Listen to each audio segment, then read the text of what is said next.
हे आमचे उत्तम रोगांकडे तर बसलेत ती शाननी झालं अंतर त्यांना माहित झालं की बाळदादा धैर्यशील भयाला शरण गेल्याशिवाय आपण आमदार होत नाही.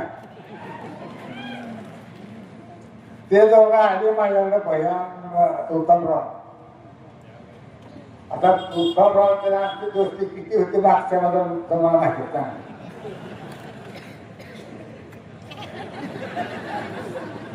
पण बाया म्हणला दादा मला खाल्लं व्हायचं आहे. मी म्हटलं ठीक आहे हो आपण शब्द द्यावा लागतो उत्तमरावला. मी म्हटलं ठीक आहे तू शब्द आणि शब्द दिला. उत्तमराव माझे 35 कोटी रुपये गेले. तो मला शब्द दिल्यामुळं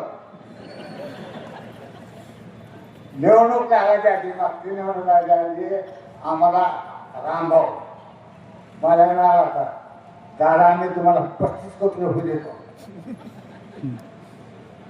फक्त आम्हाला हात न पटेल बघा. रामभाऊला सांगितलं ते जमायचं नाही. अकलूज मध्ये बारक्या पुराला दिलं शब्द सुद्धा मी पाळतो. मला ते देवेंद्र फडणवीस साहेबांकडे गेले घेऊन गेलं. मी काय दादांना सांगितलं नाही भयाला सांगितलं नाही रंजिताला अजिबातच सांगितलं नाही. आम्ही गेलो तिथं बघतो थोडं आणि फडणवीस साहेबांना सांगणार मी आत्तापर्यंत आयुष्यामध्ये लहान मुलाला दिलेला शब्द देखील मी म्हणलेला नाही आणि त्याप्रमाणे सांगून आलो. आणि दुसरं सांगतो तुम्हाला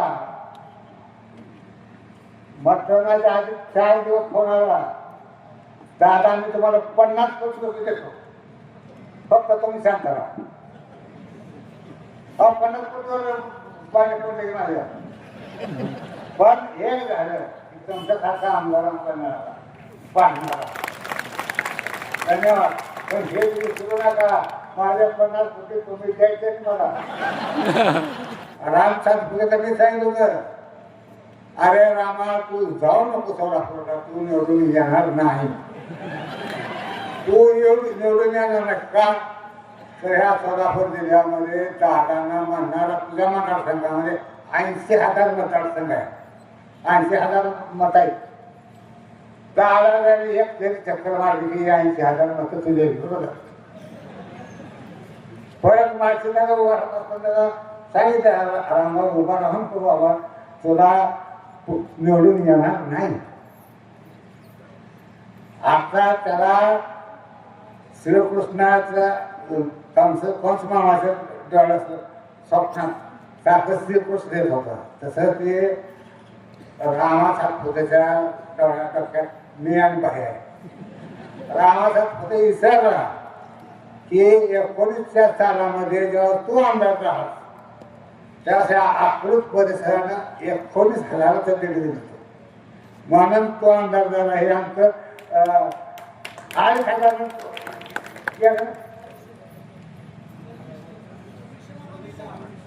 26 वाटाने सीट गेले. अकलूज करायला तुम्हाला साथ दिली नसते तर तुमचं डेप्युटी राहील नसतं. हे भयाने हे सगळं म्हणलं आणा आणा आणा.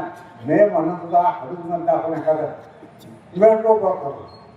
पण ह्या दोघांनी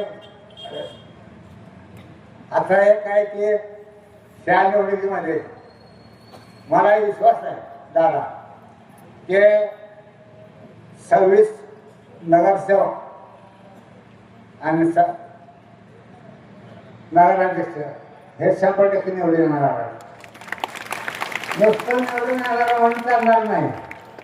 नुसतं निवडून येणार म्हणून चालणार नाही. तुम्ही सर्वांनी जेवढ्या मोठे पाटील प्रेमी अकलूज प्रेमी मतदार आहेत त्यांनी मतदान करायचं आहे. आणि आता बाहेर सांगितलं इथं पैसे वाटते तिथे पैसे वाटते तिथे जाऊन घेऊन या. नका घेऊन येऊ तुमचा पोटात दुखत.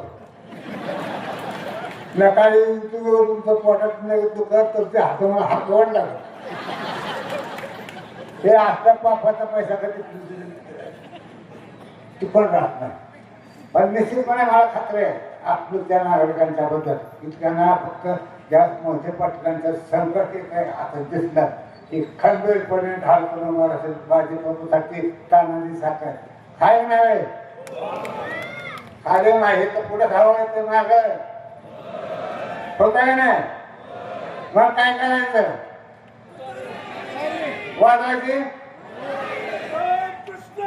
आणि मशाल एबीपी माझा उघडा डोळे बघा नीट.